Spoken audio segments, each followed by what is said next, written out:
Começar a puxar. Ok, vamos então dar início à atividade de defesa da tese de doutorado da Thalita Vieira Ribeiro. A Thalita, o título da tese é Hermes, Evidence-Based Software Engineering Scientific Knowledge to Practicing. Esse trabalho foi orientado pelos professores Guilherme Horta Travassos, que sou eu, e pelo professor Jeffrey Clark Carver, da Universidade do Alabama, Estados Unidos. A banca de julgamento do trabalho é composta por mim, Guilherme Travassos, como presidente da banca, o professor Toaci Cavalcantes de Oliveira, do Programa de Sistemas e Computação da COP, o professor Marcos Kalinowski, do Departamento de Informática da PUC-Rio, o professor Sérgio Castelo Branco Soares, né, da Universidade Federal de Pernambuco, e o professor Manuel Gomes de Mendonça Neto, da Universidade Federal da Bahia. Né. Antecipadamente, eu já agradeço aos participantes e membros da banca por ter aceito a participar dessa defesa, né, por ter nos apoiado aí na execução desse processo de avaliação de doutorado. Tá? Então, Thalita, você tem no máximo 50 minutos para apresentar, entre 40 e 50 minutos para apresentar seu trabalho. Depois a banca vai realizar toda a parte de arguição, tá certo? E avaliação, ok? Então, por favor, pode começar a apresentar.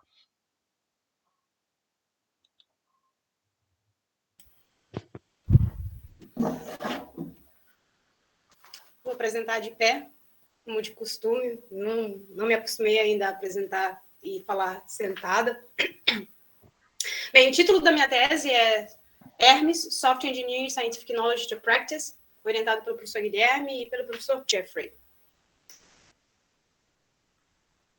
A principal motivação do meu trabalho, ela vem justamente da união dos dois mundos, que é a academia e a prática. Já é um desejo antigo, principalmente no contexto das pesquisas em engenharia de software que são práticas, a gente tentar unir esses dois mundos, que muitas vezes têm culturas diferentes, interesses também, alguns diferentes, né? Ao longo dos anos, na pesquisa de engenharia de software, a gente aprendeu a lidar um pouquinho melhor com a prática, né? Capturar conhecimentos da prática, entender um pouquinho mais os problemas, e isso acabou melhorando também as nossas próprias produções científicas, já que a gente começou a avaliar os nossos próprios trabalhos dentro de contextos práticos, capturar problemas, de onde existiam os problemas, quando a gente fazia survey, quando a gente faz survey, por exemplo, com os profissionais da prática. E, de alguma forma, o que a gente produziu também tem algum benefício para a prática, né? Se a gente for olhar para um passado glorioso, né, algum não tão recente, a gente tem alguns casos de sucesso de propostas que nasceram na academia e que conseguiram encontrar espaço na prática e evoluir o conhecimento também da prática. E hoje é largamente utilizado, a gente tem a orientação a objetos, os padrões de projeto, padrão REST. É claro que algumas dessas propostas, elas surgiram justamente, foram propostas justamente por pessoas que tinham um pé também na prática. Mas se a gente for olhar de uma maneira mais geral, né, não são todos os trabalhos que conseguem esse nível de abrangência, não são todos os trabalhos da pesquisa que a gente consegue ter esse nível de uso da prática, né? Mas a gente está tentando, de alguma forma, unir esses dois mundos, né? Toda vez que a gente tenta capturar informações via survey, entrevistas, a gente está tentando chegar e trazer eles mais próximo da gente. Toda vez que a gente participa de colaborações, aplica métodos como Action Research, Design Science, o que a gente está fazendo é se colocando também no local deles, fazendo observações, capturando problemas, propondo soluções para eles. Então, a gente está tentando fazer isso, mas assim, não dá para dizer que as nossas produções científicas, os resultados, eles estão sendo largamente utilizados. Infelizmente, não dá para dizer isso. Mas também não dá para dizer que os profissionais da prática não estão tomando decisões, né? Ou tomando ações dentro do contexto de desenvolvimento de software totalmente sem qualquer base, sem qualquer embasamento, sem auxílio de ninguém. Eles são guiados também por opiniões, experiências de outros. Só que esses outros geralmente são eles mesmos. Então, a gente tem aí uma percepção de dois mundos, né, e 2 repositórios de conhecimento, por assim dizer, onde se há troca intensa desse conhecimento. Numa perspectiva mais acadêmica, as nossas trocas de conhecimento, elas estão nos artigos, nas conferências, né? A gente ali está publicando e recebendo feedback dos nossos pares. Na perspectiva dos profissionais da prática, eles também têm as conferências práticas deles, e tem os repositórios também de conhecimento mais prático também. Então, não é geralmente o repositório de pesquisa que eles vão atrás. Eles geralmente estão indo atrás nos repositórios deles. Então, a gente acaba tendo 2 tipos de conhecimento de software engineering, né, de engenharia de software. Aqueles que são de ciência e aqueles que são de prática. A gente não tem um conhecimento que seja único de engenharia de software. Então, guiado por essa motivação, eu tive, então, a elaboração da minha pergunta de pesquisa, né? O que a gente deve considerar quando a gente vai planejar, executar e reportar os nossos estudos científicos, de modo que esses nossos trabalhos consigam atingir a prática? Bom, para a gente poder propor qualquer coisa nessa linha, a gente primeiro tem que entender por que os profissionais da prática de engenharia de software, eles não estão indo atrás do conhecimento, eles não estão utilizando esse conhecimento, né? Qual é o principal motivo? Quando a gente olha sobre uma perspectiva mais geral, as pessoas não usam um conhecimento que é pretendido para elas por basicamente 4 motivos. Elas não sabem que esse conhecimento existe, elas não entendem ele, elas não pensam que ele é relevante, ou elas não concordam com esse conhecimento. Então, foi com base nessas perspectivas que a gente conduziu alguns estudos de experimentação para tentar descobrir se isso se aplica também no nosso contexto de engenharia de software. Então, olhando para a perspectiva de, olha, eu não sei se esse conhecimento existe, será que os profissionais da prática sabem que existe um conhecimento científico para apoiar alguma decisão de pesquisa deles?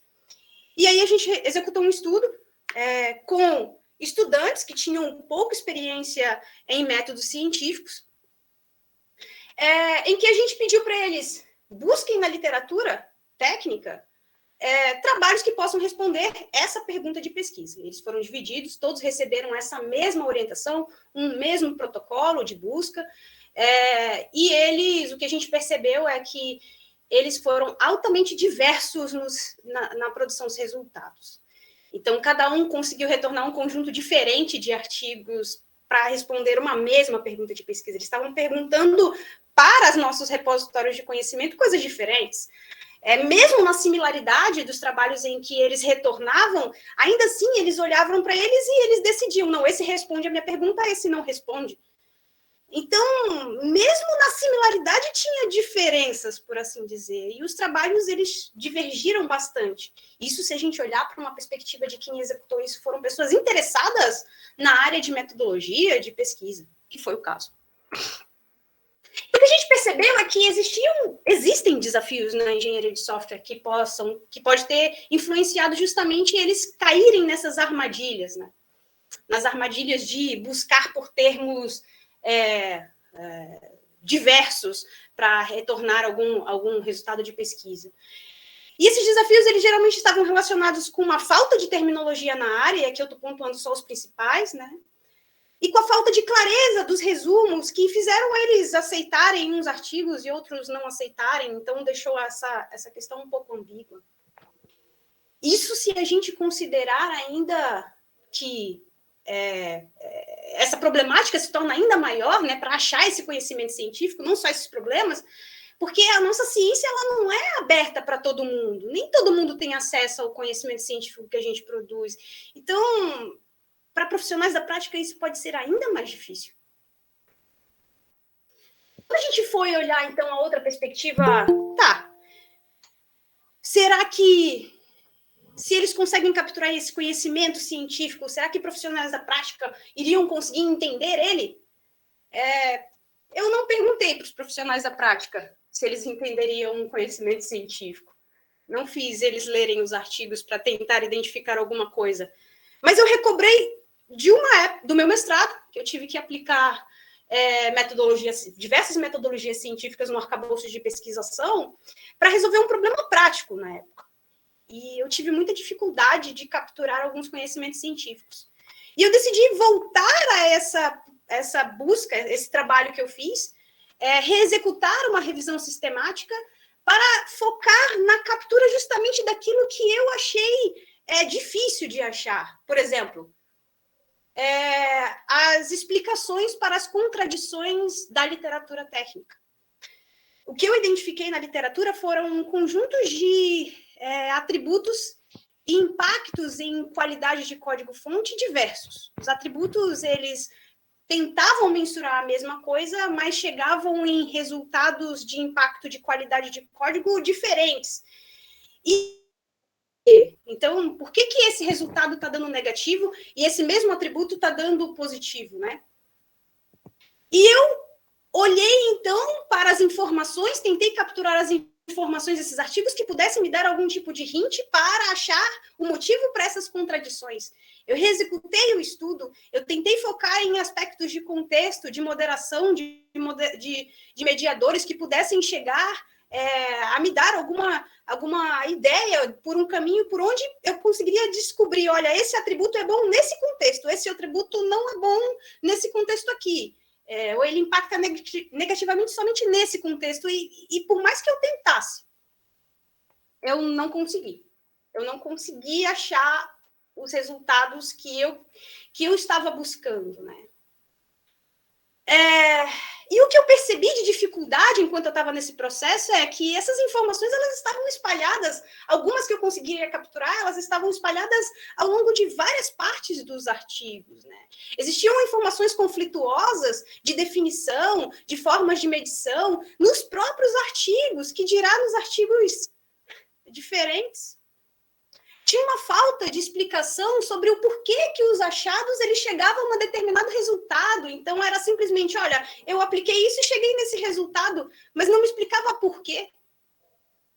Existia também um problema de me explicar por que aquela pesquisa ela estava sendo feita, né? Por que aquele fenômeno tinha que ser observado?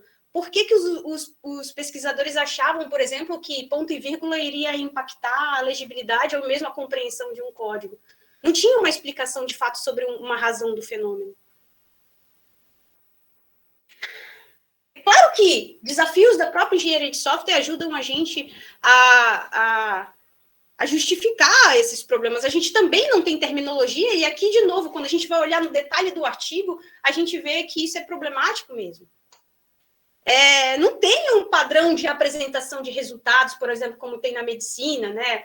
Ou repositórios em que isso fica mais detalhado, as informações. Não tem, a gente não tem uma engenharia de software teórica que possa auxiliar a gente a explicar fenômenos. E isso dificulta a gente a justamente aprender a justificar fenômenos.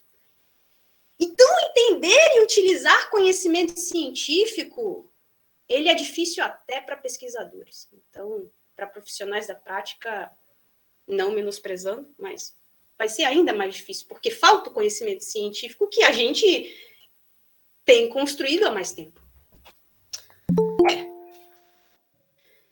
Mas suponhamos que eles consigam entender algum trabalho de pesquisa que a gente passe para eles. Será que eles vão achar isso relevante? E eu não executei um estudo, mas existem estudos na área que abordam a perspectiva de relevância de trabalhos científicos para a prática.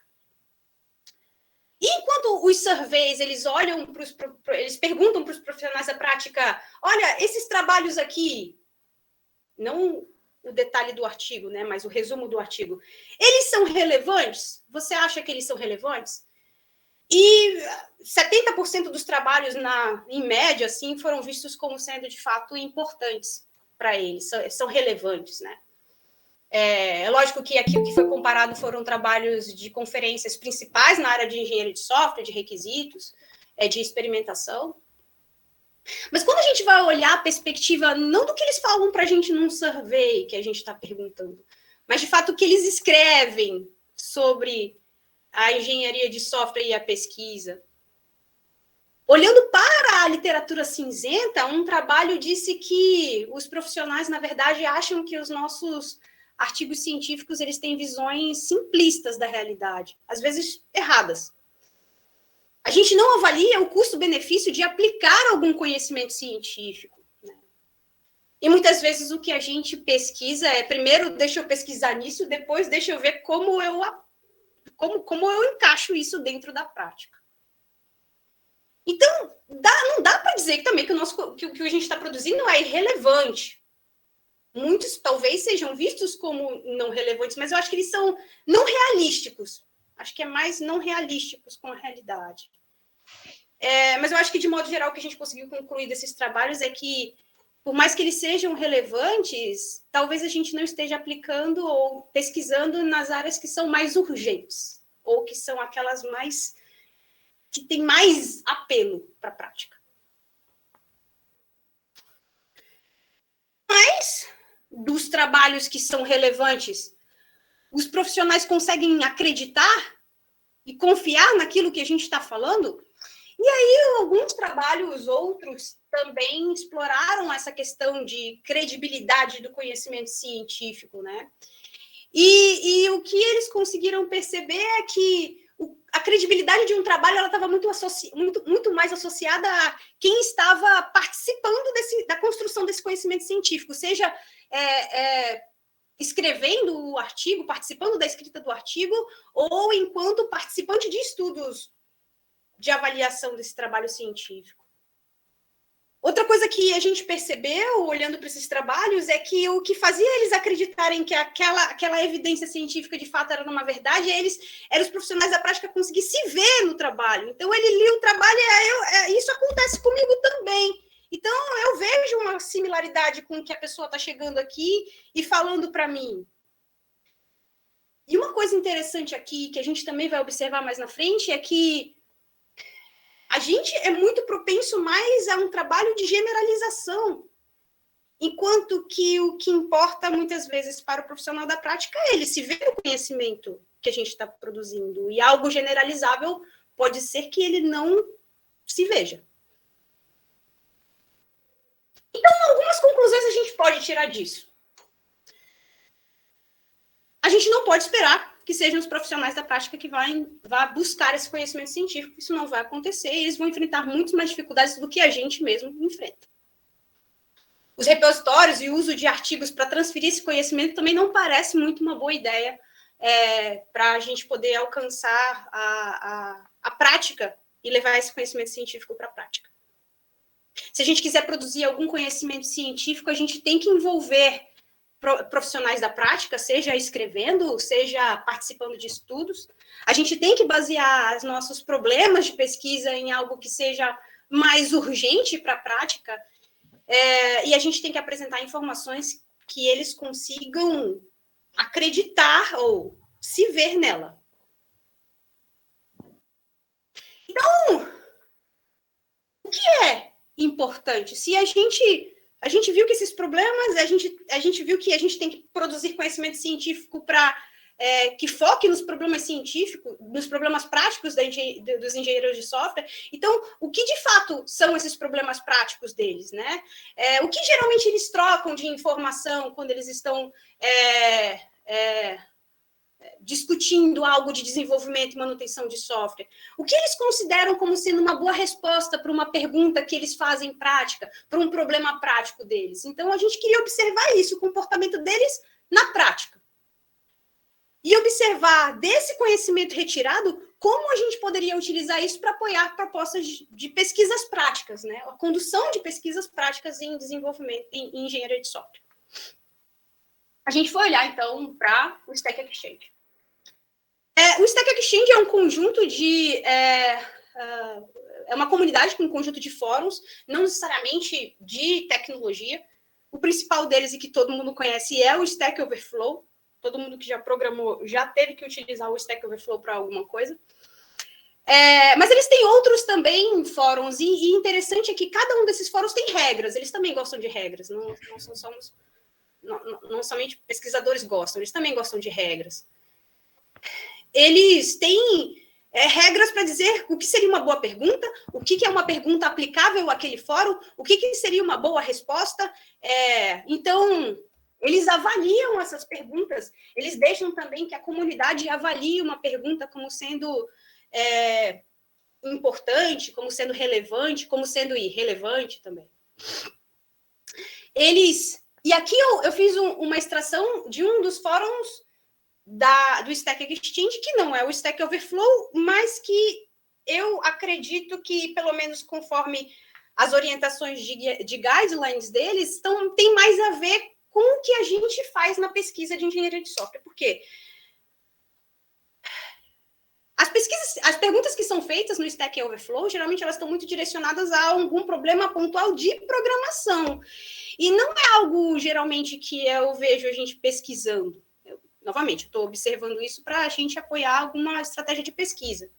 Então, o que era mais do meu interesse avaliar seria trabalhos que fossem, e perguntas que pudessem ser mais pesquisáveis, por assim dizer, né? E aí, por isso, eu acabei escolhendo o software engineering, porque as perguntas que são feitas aí, geralmente, elas têm alguma similaridade um pouco maior com o mundo da pesquisa. As respostas também, elas tendem a ser um pouco mais conceituais, mais genéricas, não tem tanto código, ou pelo menos não deveria ter tanto código como é o Stack Overflow. Mas a gente fez uma análise do todo. Para a gente poder analisar os dados e questões específicas e respostas específicas do Stack Exchange, a gente teve que avaliar o todo, olhar todos os fóruns, ver quais eram aqueles que eram aplicáveis à engenharia de software, ver os objetivos de cada um desses fóruns e ver se eles estavam mais alinhados com, provavelmente, os objetivos de pesquisa, e, lógico, com a minha percepção, que é um limitador do trabalho. E a gente selecionou justamente o software engineering pelos motivos que eu já citei. Porque é também um fórum relevante, é um fórum que tem bastante perguntas e que não é tão guiado, ou não deveria ser tão guiado a programação como é o Stack Overflow. É claro que se a gente quisesse fazer uma análise mais detalhada e não simplesmente uma mineração de dados, ia ficar difícil fazer isso no conjunto de mais de 59 mil perguntas. Então, a gente tinha que fazer algumas técnicas de sampling. E como a gente queria ver o que os profissionais achavam que era relevante para a engenharia de software, a gente fez um sampling de perguntas que estavam relacionadas aos principais tópicos, aos principais tags, né, por assim dizer, do fórum. Quando a gente olha, embora não seja o principal foco programação, mas quando a gente olha para as principais temáticas abordadas dentro do contexto do software engineering fórum, ainda está interligado muito com programação e arquitetura. E também a gente consegue encontrar muitas perguntas ainda de auxílio de programação dentro desses fóruns, embora muitas vezes elas são justamente excluídas ou fechadas pela própria comunidade, porque vê que aquilo lá não encaixa nos guidelines do fórum. Durante a análise dessas perguntas que a gente selecionou nesse sample, o que a gente percebeu e foi uma das maiores dificuldades do trabalho, e principalmente uma das maiores limitações, o que é uma pergunta que poderia ser utilizada para pesquisa? Eu tenho um viés grande aqui, porque a maioria das perguntas que eu selecionei disse, olha, essa tem mais a ver com o estado da arte, elas têm a ver com algo que eu já li. Eu já li, olha, já vi um artigo científico que fala isso, já vi alguém que pesquisou sobre isso, então, provavelmente é uma pergunta que é de pesquisa. Isso me possibilitou também, por já ter pesquisado na área de atributos de qualidade de código-fonte, verificar justamente trabalhos que avaliavam, é melhor usar camel case ou underscore? É melhor eu nomear um pacote assim ou assado? Eu sei disso porque eu sei justamente dos trabalhos que falam sobre isso. Mas se a gente só olhasse numa perspectiva de outras perguntas, será que isso realmente é algo que a gente pesquisaria? Tem algumas coisas que, para mim, são mais diretas, outras nem tanto. Por exemplo, what does S stands for in OPS? Não vejo a gente pesquisando uma coisa que pode ser encontrada justamente na definição da tecnologia ou na documentação da tecnologia. Agora, outras coisas não são tão diretas assim, né? Como explicar conceitos de orientação a objetos para pessoas não técnicas? Quer dizer, para uma perspectiva talvez de pesquisa de engenharia de software prática, não seja relevante, mas na educação em engenharia de software eu posso ter alguma coisa para isso? Então, essa justamente é a parte mais difícil. Mas eu tentei separar algumas em estados da prática e outros estados da arte para eu focar nos estados da arte e conseguir identificar um padrão dessas perguntas. E o padrão estava relacionado muito com qual é o propósito que ela intenciona como resposta. É um propósito de caracterização, de uma comparação, de uma avaliação de algo, e esse algo meu aqui é uma intervenção, de um entendimento sobre uma tecnologia. Então, o que eu pude perceber, criando evoluindo, né, surgindo dos dados com essa que eu estou chamando de meta-questões, é que elas basicamente são, as perguntas práticas, elas são formuladas por um propósito, que é guiado justamente pela estrutura da pergunta feita, que eu consigo, de alguma forma, mapear para essas minhas meta-questões. E essas meta-questões, elas guiam justamente o direcionamento. Olha, o que significa isso? Para que isso serve? É muito característica de uma caracterização, se a gente for olhar para o GQIM, a avaliação de GQIM. Se a gente olha para uma perspectiva de comparação, quais são as diferenças dessa intervenção com essa comparação? Qual é a diferença do MySQL para o MongoDB? O que a gente percebeu é que sempre tem um propósito, sempre tem uma intervenção. Pode ter uma comparação a depender desse tipo de pergunta de comparação. Pode ter um outcome, e esse outcome sempre é guiado por um objetivo de qualidade do produto. Então, olha, eu posso utilizar isso para alcançar uma melhoria de eficiência, eu posso utilizar isso daqui para alcançar uma melhoria de desempenho, né, de segurança da informação. Então, ela está associada ou com um objetivo de qualidade interna do produto ou com uma qualidade externa, de utilização, de usabilidade. E ela pode ou não ter um contexto. Olha, em contextos agile, programando em C.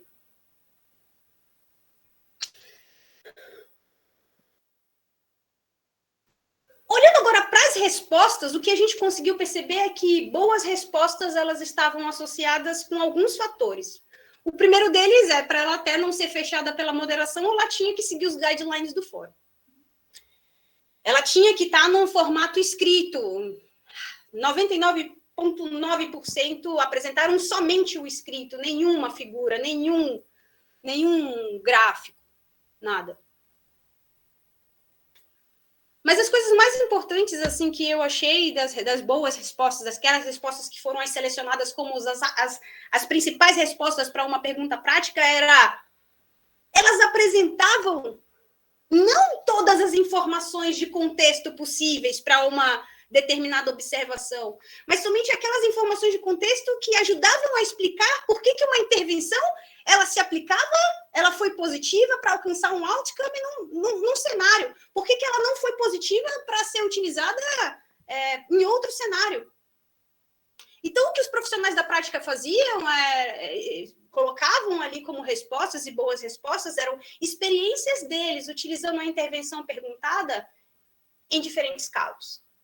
E mostrando, olha, aqui funcionou também, aqui não funcionou e foi por conta disso. Mas foram os diferentes casos, tipos de sistemas, né? Linguagens de programação, formas de desenvolvimento, que ele, na perspectiva e experiência dele, ele avaliou uma intervenção como sendo positiva ou não, atingindo o outcome ou não. Outra coisa que eu percebi também é que eles eram baseados muito em argumentos de experiência prática, baseado em casos, né? Então, e que eles proviam também alguma informação adicional via links, geralmente as principais respostas tinham essa característica. Uma outra coisa também que eu percebi é que a maioria delas eram produzidas por usuários dos fóruns que tinham alta reputação dentro do fórum. O próprio fórum também dá uma avaliação dos criadores, dos usuários, né? Com base nas respostas que eles dão, na participação, no engajamento deles dentro do contexto do fórum. E as perguntas melhores, as que eram selecionadas como respostas, elas justamente eram feitas por profissionais com alta reputação, o que eu não sei se era por isso que as perguntas elas eram selecionadas, ou se eles tornavam com alta reputação porque faziam boas respostas, né? Desculpa, respostas. Tudo isso poderia me ajudar de diferentes formas para atingir esse objetivo de pesquisa, esse conhecimento aqui, né, dos problemas que a gente identifica, de como eles observam e compartilham esse conhecimento de engenharia de software. Dava para eu prover diferentes soluções para pesquisadores apoiar diferentes estratégias de pesquisa em engenharia de software para atingir a prática. O meu objetivo foi criar o Hermes,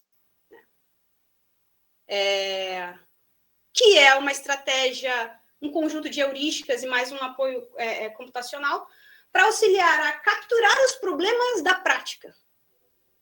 Então, nós, como os usuários de conhecimento da prática, a gente captura os problemas, captura o que a gente acha como sendo mais relevante para eles, e depois disponibiliza esse conhecimento científico de volta para para as pessoas que também estão interessadas nesse conhecimento. Então, nessa perspectiva, a gente é construtor do conhecimento científico e os profissionais da prática se tornam usuários dele. Então, se a gente olha o Hermes inserido dentro de um contexto de knowledge translation, né, de tradução de conhecimento em engenharia de software, a gente vê que o knowledge translation ele é composto por uma criação de conhecimento e uma tradução de conhecimento. Existem vários trabalhos na área dos dois, né? Mas ele se encontra, e o escopo do Hermes ele está justamente na criação do conhecimento, na entrada desses problemas, né? Como eu posso utilizar esses problemas práticos para a construção de conhecimento científico e na publicação desses resultados também, de volta para a prática. Então, se a gente for olhar as heurísticas numa perspectiva de, olha, eu estou começando uma pesquisa, o que o Hermes fala para fazer? O Hermes, não eu. Foca em tópicos relevantes para a prática de desenvolvimento. E você pode utilizar as estratégias que hoje você já utiliza, survey, etnografia, mas também dá para utilizar os blogs, também dá para utilizar os fóruns, porque tem coisas lá que também podem ajudar a gente a perceber essa questão de relevância para a prática. Capture os problemas que eles dizem como sendo problemas na área de desenvolvimento de software. Uma simples pergunta daquela num tópico relevante para a prática pode ajudar a gente a startar um conhecimento de pesquisa. Então, dá também para utilizar, além das tradicionais entrevistas, surveys, os próprios fóruns, a própria literatura cinzenta para ajudar a gente a construção, a identificação de problemas que são realmente práticos. Conduza context-driven research, né? Pesquisa com foco no contexto. E aí a ideia, na contramão de alguns, né? Não é a generalização dos resultados. Pode ser a apresentação deles também, mas é a perspectiva de uma condução de um trabalho focado numa intervenção em diferentes cenários. Em diferentes cenários que podem impactar o comportamento daquela intervenção, que a gente vê que aquele fenômeno vai ser alterado. As perguntas práticas, quando coletadas, talvez seguindo aquelas nossas meta-questões, elas podem ajudar a gente a construir justamente essas informações de contexto e alterar eles para poder avaliar e reportar depois, conduzir o trabalho e depois reportar os resultados. Chame os profissionais da prática para fazer parte da construção do conhecimento científico. E aí, tanto como autor como participante, e além do survey, dá também para a gente olhar aquelas pessoas que perguntam sobre tópicos nossos, tópicos do nosso conhecimento, que a gente está fazendo a pesquisa. O que elas estão perguntando? O que elas estão respondendo em relação a isso? Provavelmente elas têm algum tipo de conhecimento bem prático para falar para a gente sobre a perspectiva do nosso trabalho. Uma perspectiva de, olha, finalização do trabalho, então pegou os problemas práticos e pesquisou, como você reporta isso? Com as informações importantes para a prática. E aí não é com a questão de metodologia científica, isso a gente pode deixar justamente para os nossos reportes científicos, mas é focando nos resultados e nas diferentes situações em que uma determinada intervenção ela ela pode ser aplicada ou não pode ser aplicada. Apresente os resultados científicos de uma forma que eles estão acostumados, e não é num artigo, é usando o próprio web para fazer isso. São textos também, organizados, e isso a gente faz bem. Leve esse conhecimento científico produzido para quem possa, para quem fomentou, para quem trouxe a ideia de pesquisar sobre o tema. Se não foi num fórum, mas se foi num survey, então leve de volta para eles. E se foi num fórum, devolva a resposta ao fórum. E mesmo que ele não tenha surgido no fórum, coloque esse conhecimento científico em bases práticas, para que os profissionais da prática consigam justamente recuperar a informação de onde eles já estão acostumados a ir. O Hermes, ele também é composto por, e aí eu vou só dar uma... Ele é também composto por uma infraestrutura computacional, aqui eu só tenho alguns exemplos, onde eu mostro as perguntas para alguns fóruns e tento utilizar processamento de... Eu falo tento porque os meus modelos não ficaram muito bem acurados. Tento predizer justamente o que é uma possível pergunta prática, o que é uma possível pergunta de pesquisa, qual é o mapeamento dessa questão aqui prática para uma das minhas meta-questões, e que tipo de propósito de pesquisa geralmente, provavelmente, essa pergunta prática está lidando.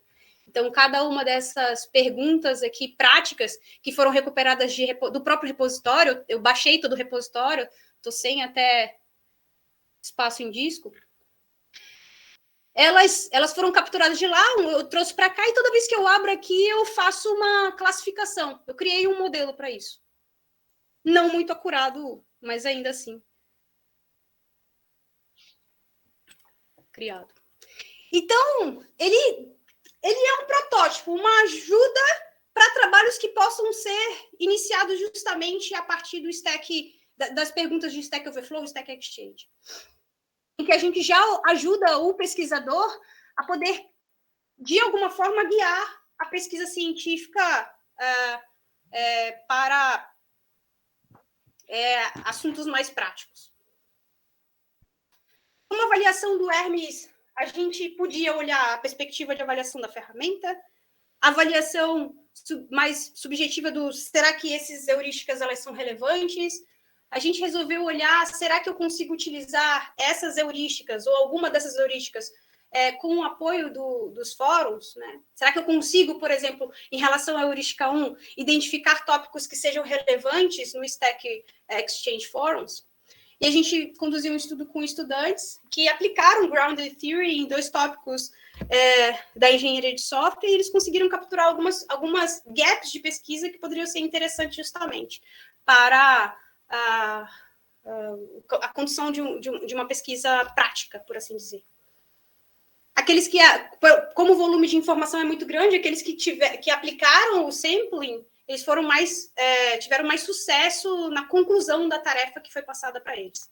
Então, dá para a gente utilizar? Dá. Tanto numa perspectiva geral, que foi a que eu fiz, como numa perspectiva mais qualitativa e restrita.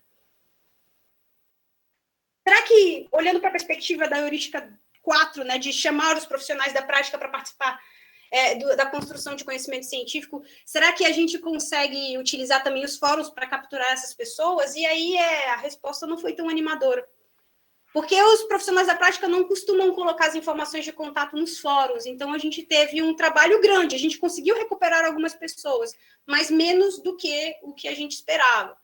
O que a gente fez inicialmente foi avaliar um conjunto de posts e ver o quanto eles eram aplicáveis a uma temática de survey que a gente estava planejando na época.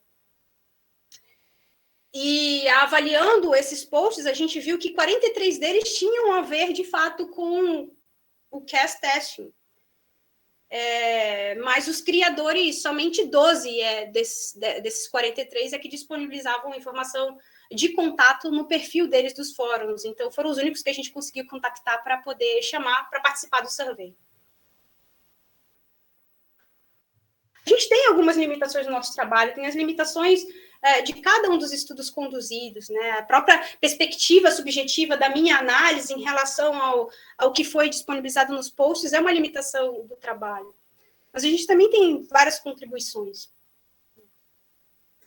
A gente tem contribuição relacionada com a perspectiva de cada um dos trabalhos isolados, né? A comparação das revisões sistemáticas que foram executadas com o mesmo propósito e os diferentes resultados obtidos, que a gente conseguiu a publicação na Empirical Software Engineering Journal.